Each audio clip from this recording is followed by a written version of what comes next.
This is Teresa Widdowson, and I'm here on location at the Villa Miramonte in the Morgan Hill Historical Society Museum.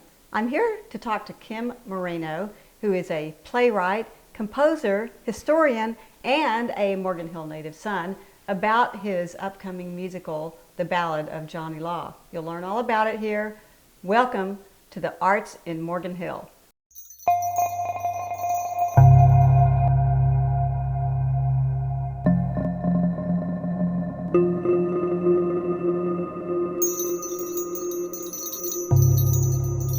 I'm back here with Kim Moreno. Kim, thank you so much for joining me. I really appreciate you coming. My pleasure, Teresa. I know you're in Morgan Hill today anyway for a meeting, and you're here to talk about your new upcoming musical, The Ballad of Johnny Law. But tell me a little bit, you grew up in Morgan Hill. What area were you in here? I did. In fact, one could pick up a rock in the front area of Villa Miramonte and toss it across El Camino Real. It would probably fall in my front yard over there. Now, where's El Camino Real?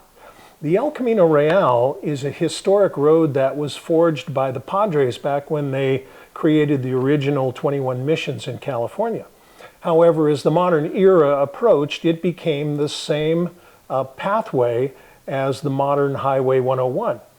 And Highway 101 used to track right through the middle of Morgan Hill. It used to bisect the town.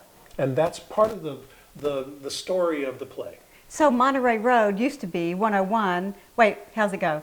El Camino Real turned into 101, turned into Monterey. Is that right? Actually, it was first the El Camino Real.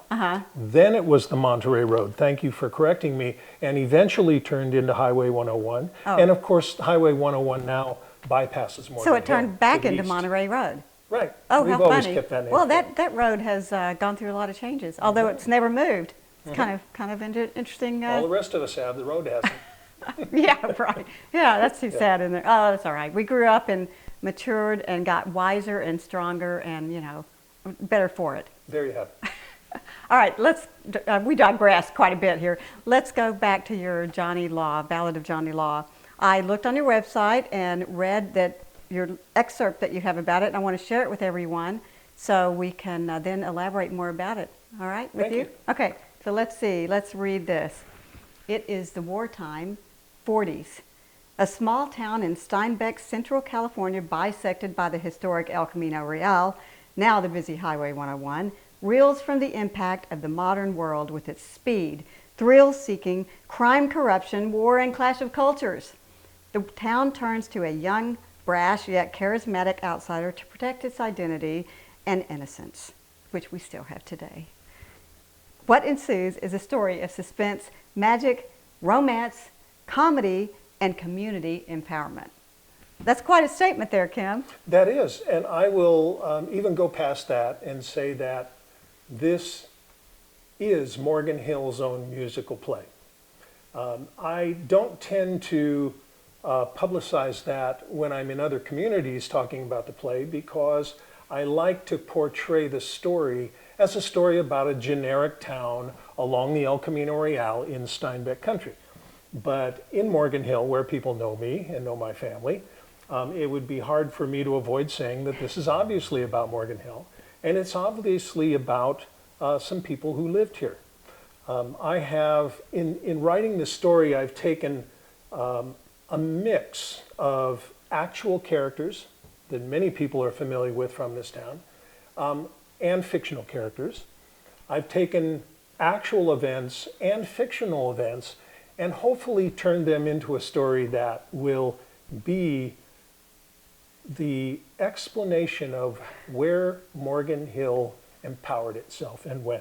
Well, that's what I was, excuse me, that's what I was going to ask you is about the character, the main character, Johnny Law. He's the hero that comes in and saves the town from crime and corruption, right? It's definitely a hero story, yes. A hero story. So is he a real character that existed, or is he based on a real character and you kind of finagled him to turn into what you wanted him to be? Johnny Law was a real character, and many of the older people in Morgan Hill know who I'm talking about.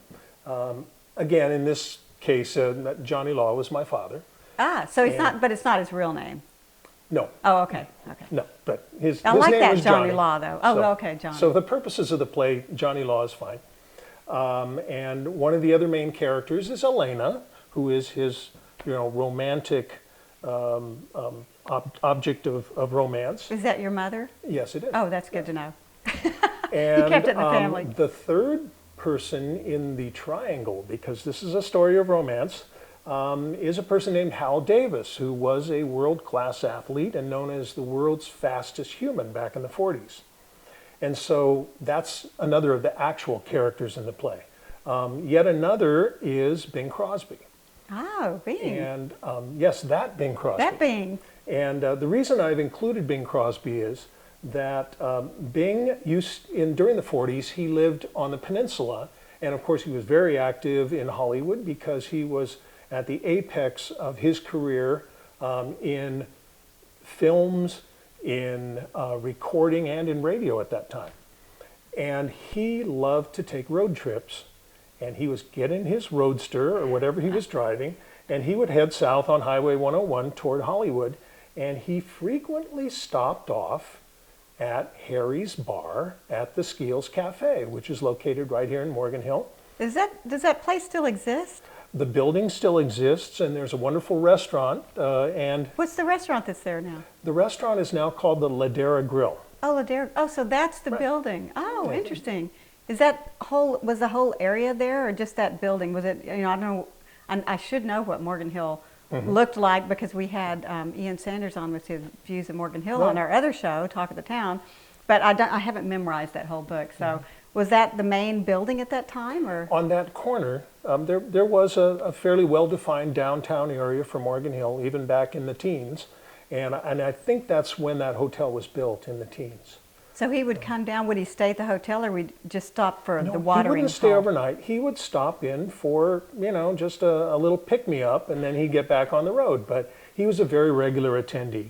And of course, whenever he showed up, it was an unusual event, and because he was the #1 celebrity in the world at that time. Ah. So when he showed up and popped into Harry's Bar, he would usually attract a crowd. So I'm just wondering, Bing is Bing the Bing is Bing in the movie or in the musical, or is it a character based on Bing? Actually, no. I wrote Bing Crosby into the story, and although passages of the play are fictional in that point, I think that it's a fairly accurate depiction of Bing Crosby at that period of time, and I have some fun with Bing. But I hope that it shows in the story the respect and the admiration I had for Bing Crosby, because he is one of the great American entertainers. Yes, he is. Now, it's a musical. Did you base some of the music that you wrote for it kind of thinking about Bing and the kind of music that he did? Absolutely. I've written 2 songs for Bing to sing in the musical. Oh, Bing sings. Bing sings. And those songs I tried to write very close to the style of music that he liked to perform back then. Right. And And now you had told me earlier that the whole story, I think I got this right, the whole story was inspired by a song. Is that correct? that's correct. A number of years ago, I had written a song, and actually that song was performed at my father John's memorial, and the song was called The Ballad of Johnny Law. And it tells a story very close to the syllabus that you've just read. That there's a town that's overwhelmed by speed and carelessness and all these various things, and there's this fellow Johnny Law that takes control of the road and makes it safe for the citizens. And a number of years later, I returned to that song and decided to expand that song into an entire 2-act musical play. In fact, that song is not in the play, though. We may perform it before or after, but the 13 original songs that are in the play that's not one of them. Oh, that's kind of interesting. But yeah, I think we're going to talk you into pulling your guitar out and playing that for us. But it's very interesting that the song that inspired you, that you wrote, that has the character's name in it, that's called The Ballad of Johnny Law, which is the title of the musical, isn't even in the musical. Why is that? Well, there's a reason for that, because if you played the song at the start of the show, that would tell the story of the musical. Oh, So, good point. you know, But so you don't even wait till the end to there's always a have rule. him sitting on the porch singing it at the end? No. right. We No, can do you're that right. afterwards. Actually, my plan is that after a production of the show, we would bring up probably a bluegrass or country group to play that song, because that's the style of the song. Right. And we would play it as people get up to leave the theater. Oh, okay. Oh, well, that makes sense. But you're right. I didn't even think about the fact that it's going to tell the story if you don't want to give it away. It's like when they make the trailers. You know, the trailers they make for Right. movies now, they're way too long. True, I don't want to yeah. know all that stuff. Let me be, just tease me. I want to be surprised. And in the world of drama, there's the number one sin is called exposition. You always want to keep the aspects of the story back as long as you can. So anyway, that's the reason why that song is not part of the musical. So speaking of teasing people with, you know, the whole story, you are working on a fundraiser activity, right, to raise money, because I know that you want to obviously get it produced here in Morgan Hill, and we do not want you to go down south to LA or San Diego or, you know, any other place. I say we, I'm saying me, and I know you and my crew, and I'm sure there are many other people out here who would agree with me. It's the Morgan Hill story. Right. So you have to do it here. So what event is coming up? You're working on something, right? Well, I share with you the hope that the play would premiere here in Morgan Hill. We have planned a tease, like you mentioned, and it will be on behalf of the Morgan Hill Historical Society. That's just a couple of months forward in the summer. And it will be part of a late afternoon event right here at Villa Miramonte, which will in essence be a good old-fashioned family community picnic. Oh, nice. And I, with some local musicians, will be performing the songs of the Johnny Law play. And there are about 13 songs. Are you going to do all of them?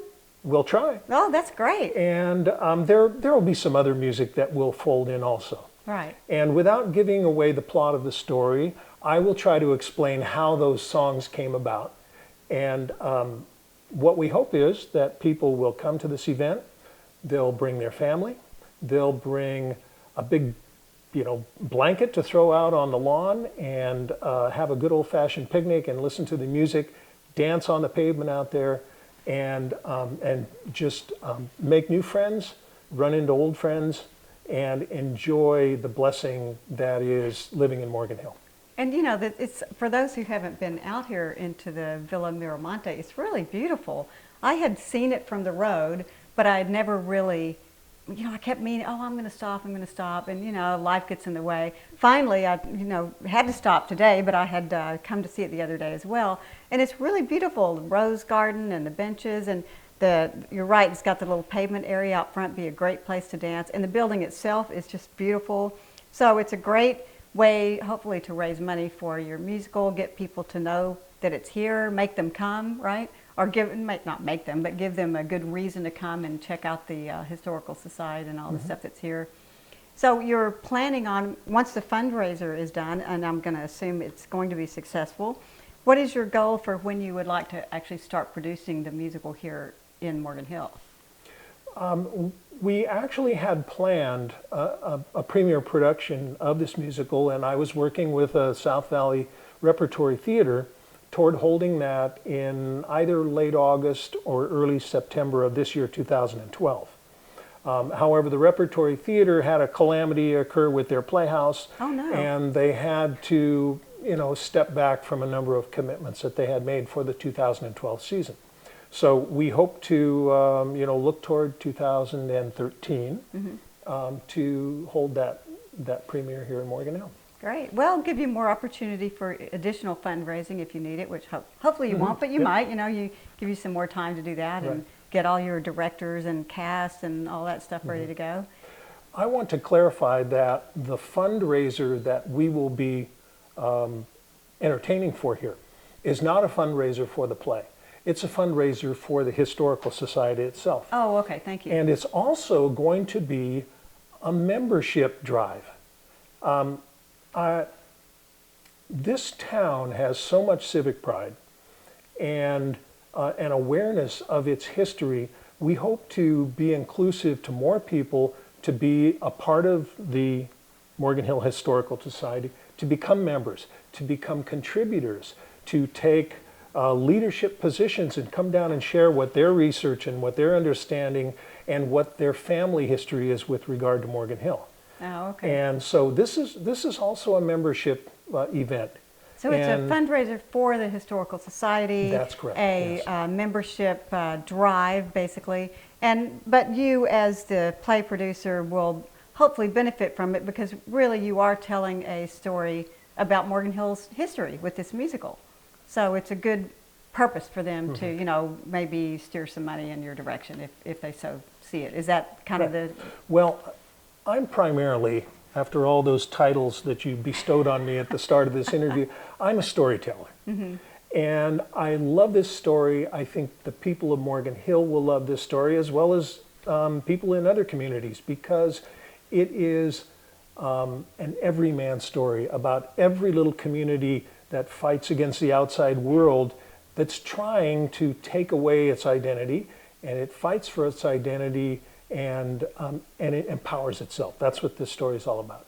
Well, and for those who don't know you or are not familiar with your work, you've done musicals in the past. You did another one with Angels Forever Ever. Did I say that right? Yes. The title of my first full-length musical play is An Angel Forever Ever. And coincidentally, one of the main characters in that earlier play, Charles Kellogg, was one of the famous residents of Morgan Hill way back in the 1910s and 1920s.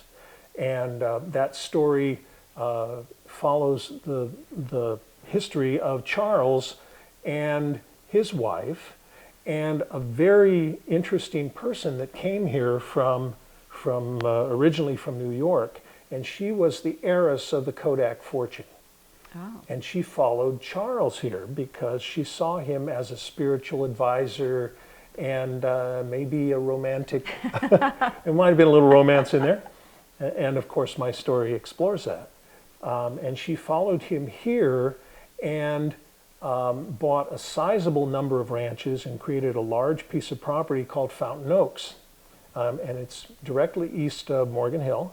It is a historic estate, and it's now owned by a local family, the Kealas, and they are very sharing of that beautiful estate and occasionally hold public events there. Now, Charles, wasn't he the one that had the redwood tree built into a mobile home or something like that? Yes. And traveled around and, you know, was touting the wonders of the redwood coast and to try to save the forest and Right. that kind of thing. Is that what he was about? Charles was a naturalist. He was a vaudeville performer. He was you don't a hear mystic. that in one sentence at the same time. Oh, very it's often, all do you? it's all a turned naturalist into and a that vaudeville story. performer. That's pretty unusual. But he really was a headliner performer back in his day and has kind of fallen into obscurity in history. But he is actually the most fascinating person who ever called Morgan Hill his hometown. Wasn't there some story, did I hear a story about you tracking down the original redwood mobile home van or whatever? Was that you? I heard a story about that. Yes, and a number of other people who are interested in Charles Kellogg have made that journey up to the Humboldt Redwoods State Park near Eureka. And at that park, there's an interpretive center that maintains his old motorhome made out of a single redwood log that was hewed out for that purpose. And it's on display. Anyone who's headed up north along Highway 101 can stop in and see it. Wasn't there a story about somebody tracking it down and it was in somebody's old garage or barn or something like that and they didn't even know what they had? Well, that's what's interesting because that vehicle was here in Morgan Hill until 1996, 98. Oh, that late. And the state parks discovered it here. In fact, there were two elderly ladies who had taken care of Charles Kellogg before he died, and he left the travelogue for them, and they had it there for years. Travelogue. It's called That's the so travelogue, funny, yes. the travelogue. And anyway, they donated it to the state, and the state moved the travelogue up to Northern California. They completely restored it, and it's now on display. And my understanding is it runs and it drives down the road and everything. Wow, after all those years. Right. And so if people have a chance to see that in Humboldt Redwood State Park, I truly recommend it. Now back to your musical, the Johnny Law, you were inspired by a song to write the musical and the play, but the Forever Ever, I think we were talking earlier and you said a story inspired you to write a song, and it was kind of the opposite, is that true? Well, with my first play, I actually stumbled onto Charles Kellogg first in a photo album of my family's. And my grandmother had known him when he lived here in Morgan Hill, and there was a picture of Charles with his travelogue, hewn redwood motorhome. And that was the beginning of a curiosity that eventually caused me to try and begin a biography of Charles Kellogg. Once I started researching the Charles Kellogg, and primarily on the East Coast, because he lived in New York State, he lived in Maine, he had a nature camp in Maine, he lived in Philadelphia, and he toured all over the world. Oh wow, so East Coast, West Coast kind of vaudeville performances. That curiosity of mine expanded, and as I wrote the biography, I came into contact with the two very unique women in his life. His wife, Sadie Kellogg, who was a world-known performer, and Gertrude Achilles, who was the Kodak heir. Oh. And so the story revolves about the relationship of all three of those. So you came up with the music after the story in this case? Well, the music kind of comes out as I write. Do you do other music other than just for musicals and plays? Do you do just music for music's sake? Yes, well, I've been a performer in performing ensembles for a number of years. My greatest love is traditional music. So I play bluegrass, I play Irish, but most of my bands have been Irish and Celtic pub bands. And you play guitar and sing? Do you play banjo too? I have a banjo that I play on. I don't know if I call it playing, but I play mandolin, guitar, and flute, and Irish whistle. Wow. And harmonica. Wow, multi-talented. Wow. Well, I really appreciate you coming again. I know you're off now to Coronado.